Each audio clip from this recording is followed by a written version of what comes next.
Everyone hits a bump in the road. What do you do with it? Be inspired as we explore the ways people experience, navigate, and manage the ups and downs and twists and turns in this road trip called life. Welcome to another episode of Bump in the Road. The basic podcast is always free. We also have a premium subscription called Bump 2 that lets you listen in on extended behind-the-scenes conversations with our guests. Check it out at www.bumpintheroad.us.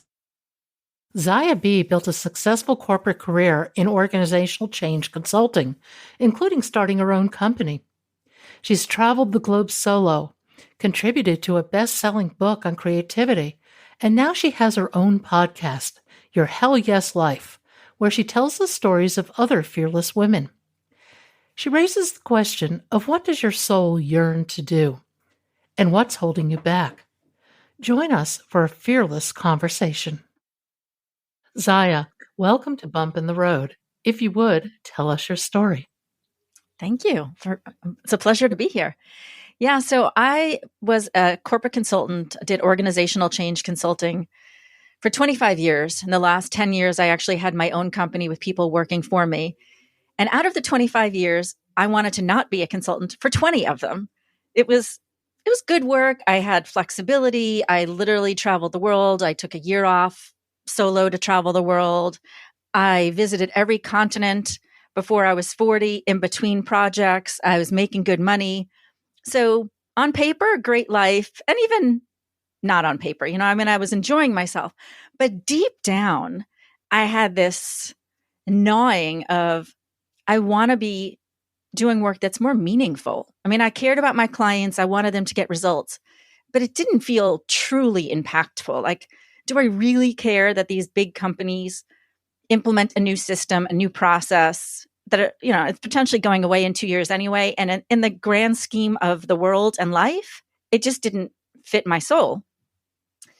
So fast forward many years, and 2019, I finally just had a breaking point. My biggest client was found guilty of felonies, actually. They were responsible for the wildfires in California.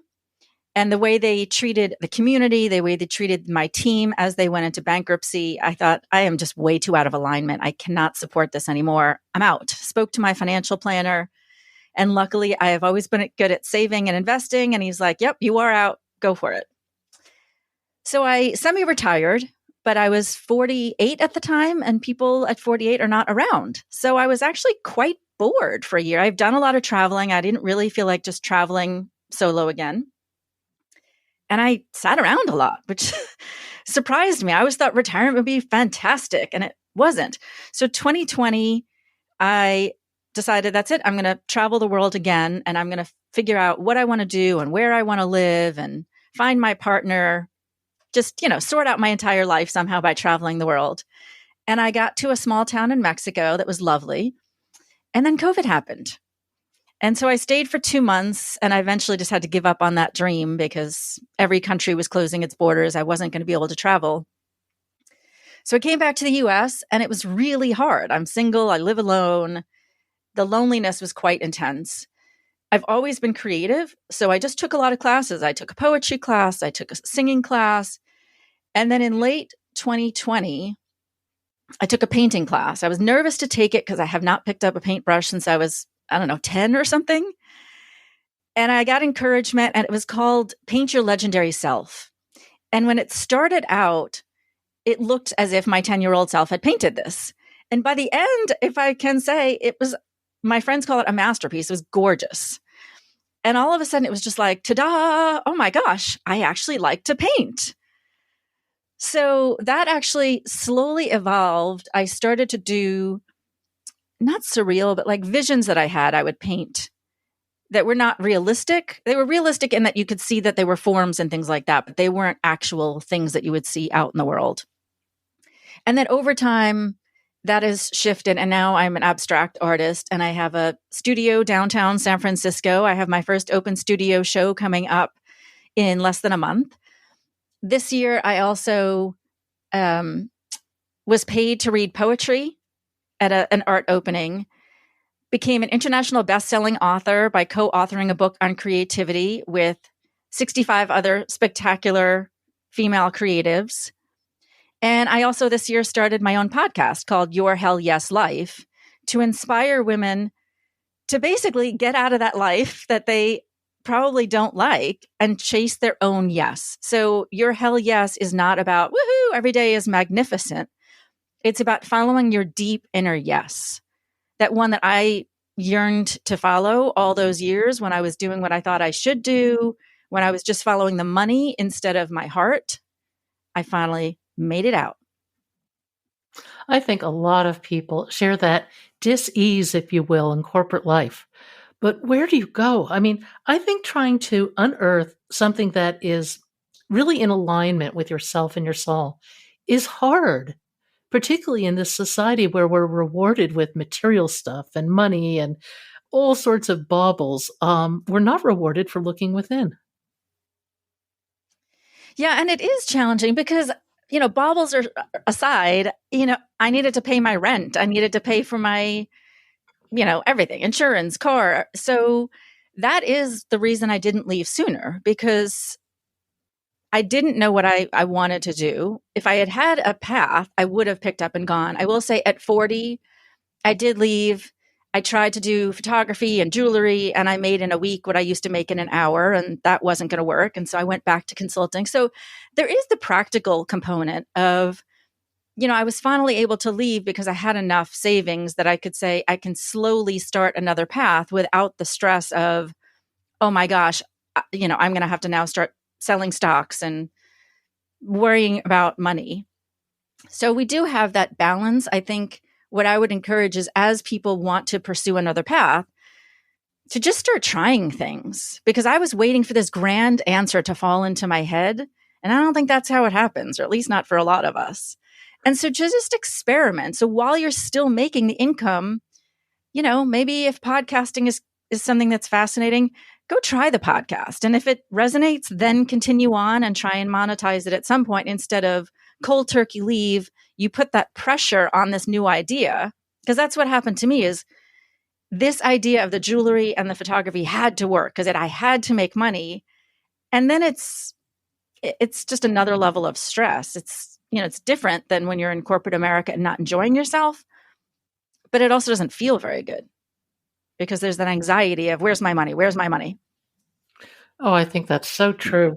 I think the courage to walk away, even with a nest egg, is really huge. You're stepping so far outside your comfort zone. How does that make you feel? Thank you. I'm somebody that actually enjoys getting out of my comfort zone, like, traveling around the world solo for a year. And this was before smartphones and all of that. So I like looking at my edges in different areas of my life, whether it's, over the years, it's been sexuality, creativity, speaking, all kinds of different areas where I can see that this is my edge of comfort. And I try to nudge past it. I don't necessarily leap past in huge ways, but I actually try to lean into it.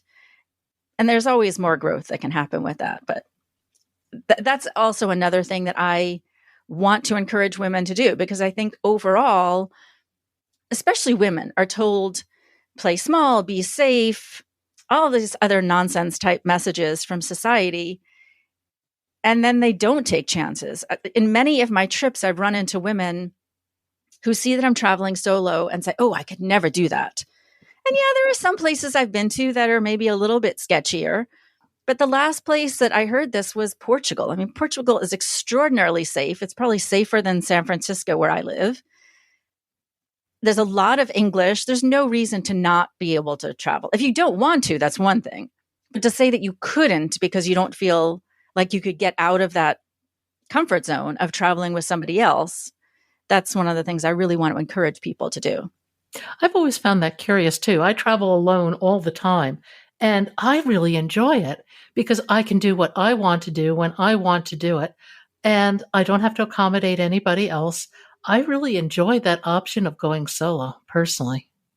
Yeah, and the other thing, I agree with everything you're saying. The other big benefit that I've experienced is that it makes me more more likely to go and talk to other people, not just tourists. I don't actually talk to tourists very often, but to locals. And then I'm much more approachable for locals to come to me. When you're walking with somebody else, they may come up to you occasionally. But especially as a single female, in a lot of places, I'm this curiosity of where's your husband? Where are your kids? What is going on here? Why are you here alone?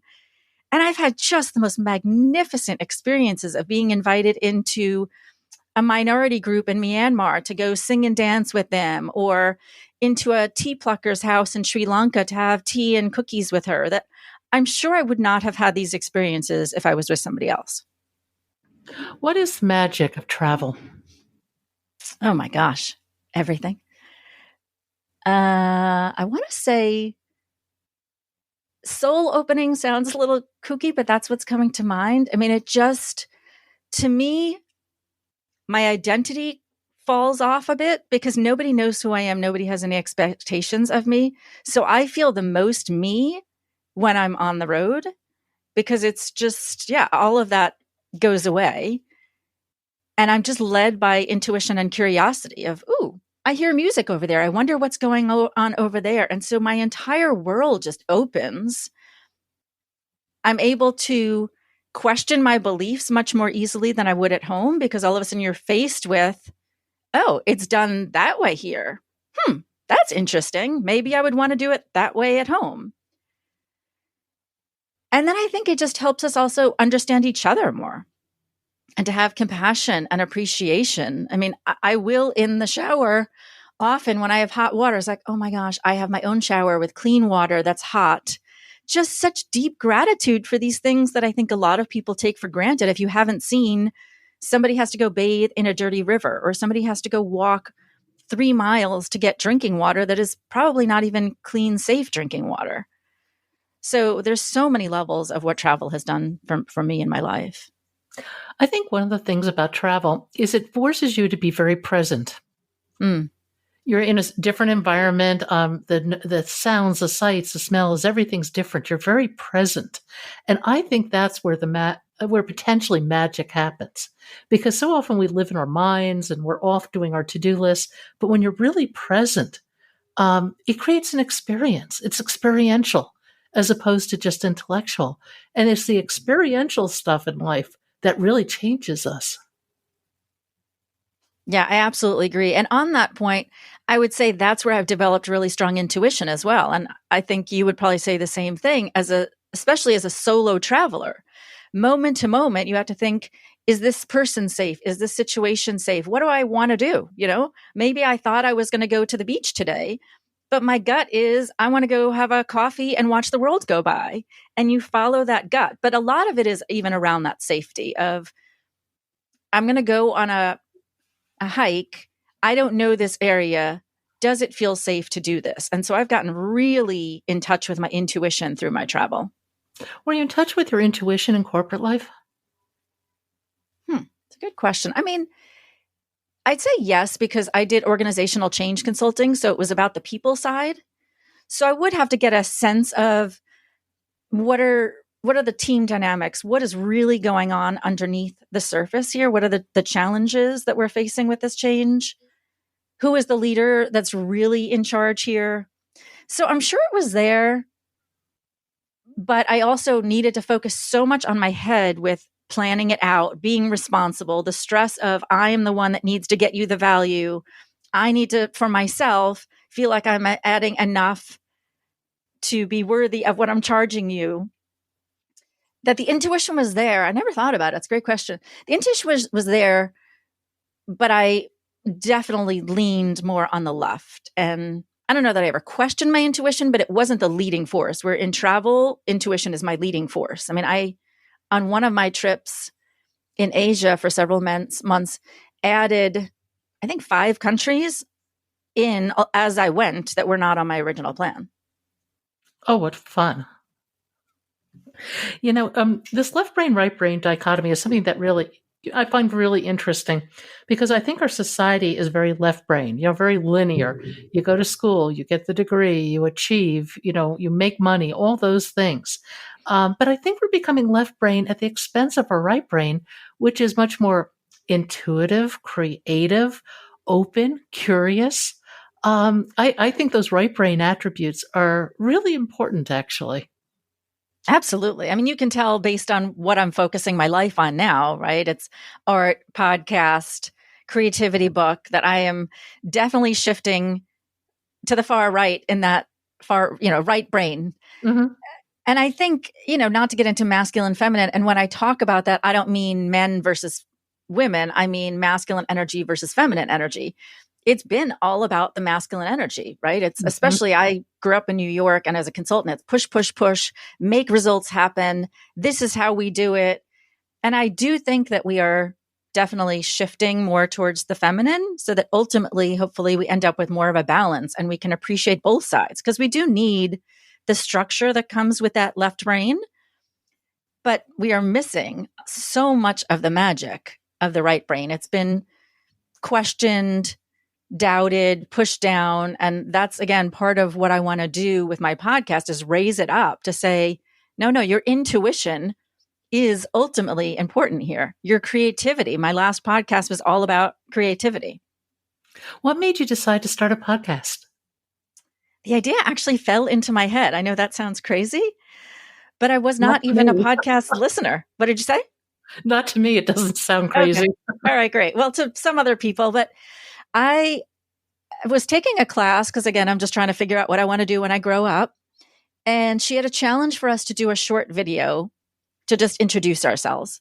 And as I did, I said, I want to help women live their hell yes life. And as I said it, I was like, ooh, that's something. What was that?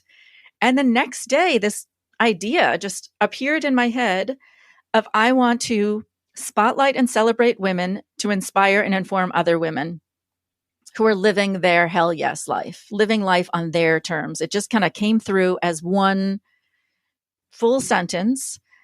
And again, I was not really a podcast listener at that time. And it just really intrigued me. And it honestly has been, I think, the coolest thing I've ever done. Not from a, ooh, aren't I cool? But the people that I've gotten to interact with, the stories that I've heard, seeing that it's in, it's been only 2 or 3 months that it's been out, and it's in 31 countries already. It's been in places that I haven't been, which is fun to know that my voice and my ideas are traveling even when I'm not traveling. So it's been a wild ride. What are some of your favorite, excuse me, hell yes stories from your podcast? That's a good question. They're all so magnificent.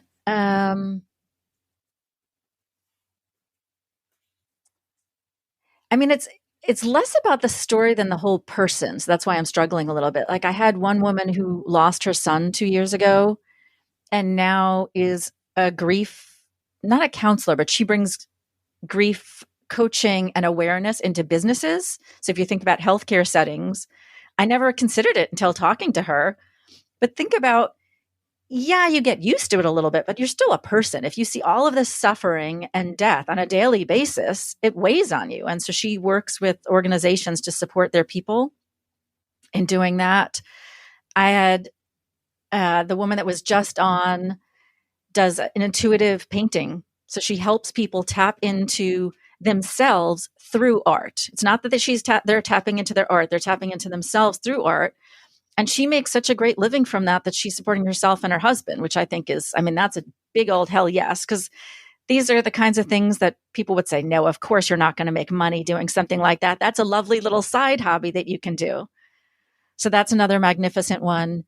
A singer that I met randomly actually in Portugal on my last trip to Portugal. I interrupted a conversation in a little grocery market to ask people about things to do, and met this singer who's not even 30 and just released her second album to sold out audiences. She's a magnificent soul.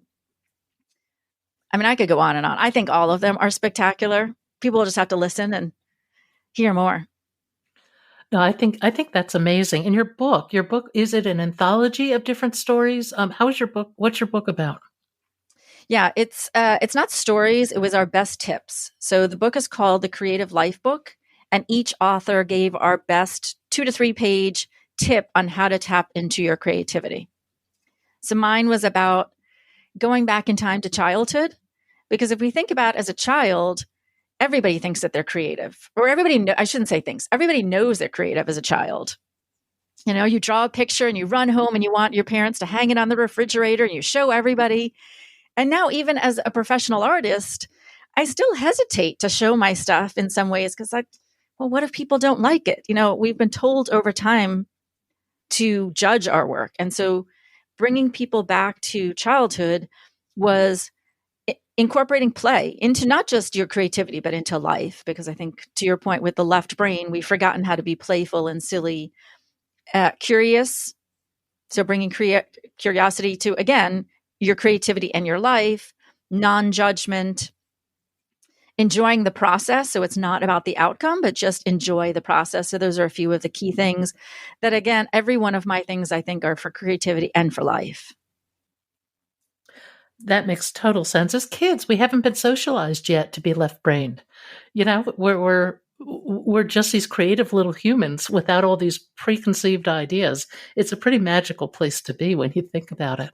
Yeah, absolutely.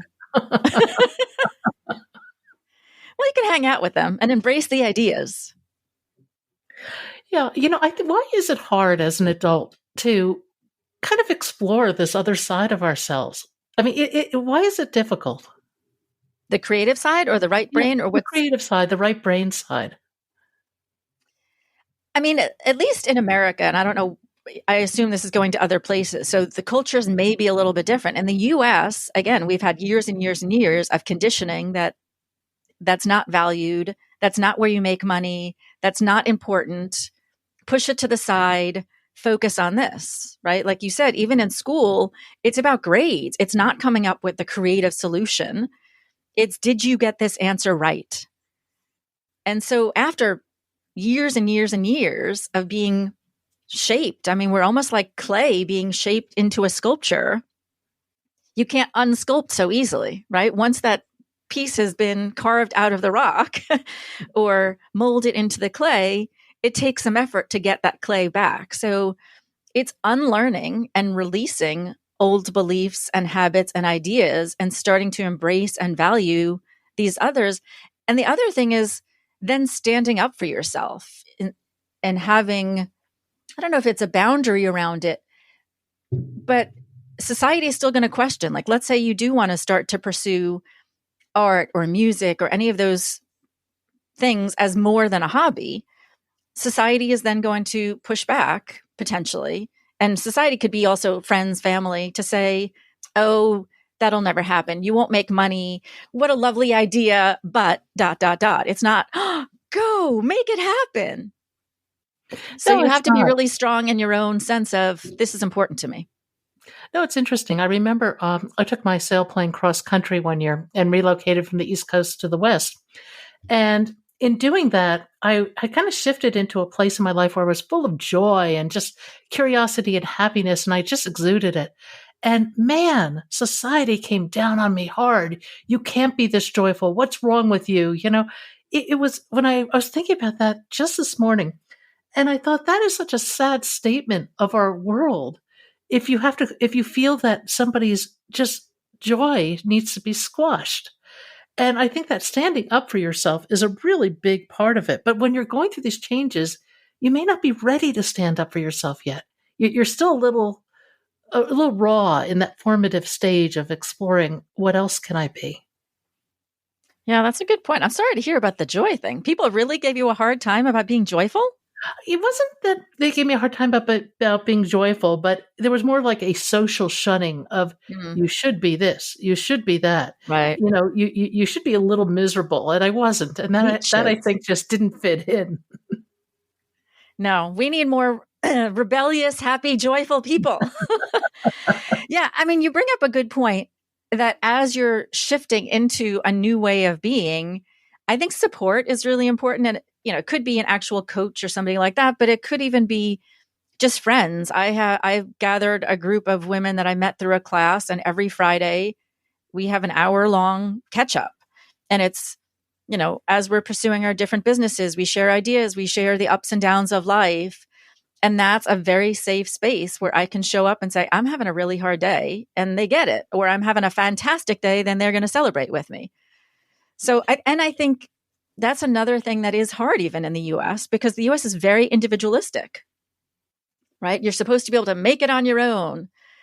And so it is a little bit different, and it's something you have to go out of your way to find who is a safe support, who is really going to encourage me on this new path, not question me, and then build that into part of your life so that you have a pretty continuous place that you can tap into. Because as you are going into new ways of being, there are going to be challenges.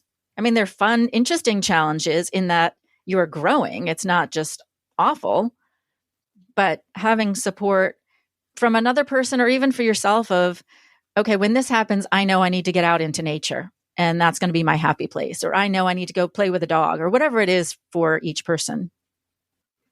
No, I think that's a really important component of this that is really overlooked. You really do need that kind of social support. And if you don't have it at hand, you have to find it and create it. And these days with Zoom, it can be anywhere in the world. You're not limited. Yeah, exactly. The people that I meet with, we're all in totally different locations. We've actually never met in person. That's pretty cool. Yeah. If you had some words of wisdom for somebody looking to kind of shift their lives and follow their heart and soul, what would you say to them? Well, first, I would say just do it. Be patient with yourself, because you will probably face resistance. You will want to go backwards. You will be nervous. You will face fears. Understand that all of that is normal. I mean, from my change days, I can tell you that every positive change, there is usually a dip in, oh, this isn't exactly what I thought it was going to be. Like, yeah, that exciting idea still comes with needing to learn marketing, or that great relationship comes with, he has an annoying family or something. So understanding that change is not necessarily easy, be patient with yourself, be patient with the process, and try and enjoy each step of it. And I know that that's hard to say, because when you're in the thick of discomfort, you want to run back to what feels good. And that's what keeps us in a comfort zone, literally, because it is comfortable. And getting beyond that is not. But just knowing that it's normal and to expect it, and when it's there, to really hone into what you need.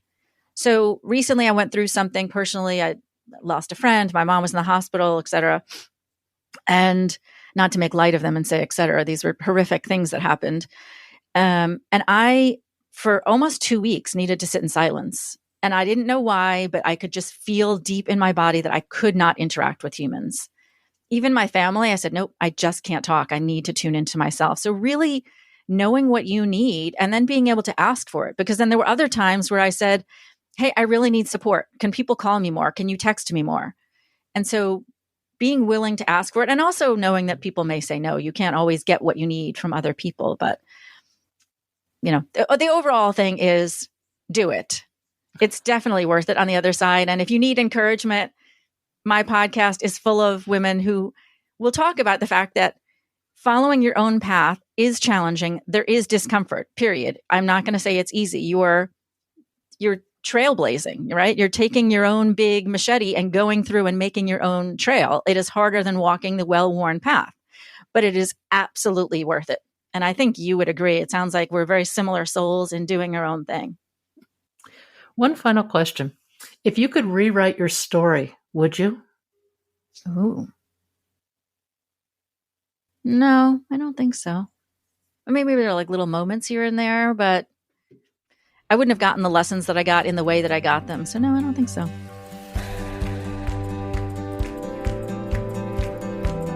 Thank you for listening. I hope you'll support this podcast by becoming a Bump 2 subscriber. Buy us a cup of coffee. It's your support that makes this podcast and website possible. I hope you found something in today's podcast that inspires you along your own life's path, because sometimes a bump in the road is actually a portal into a more conscious and meaningful life.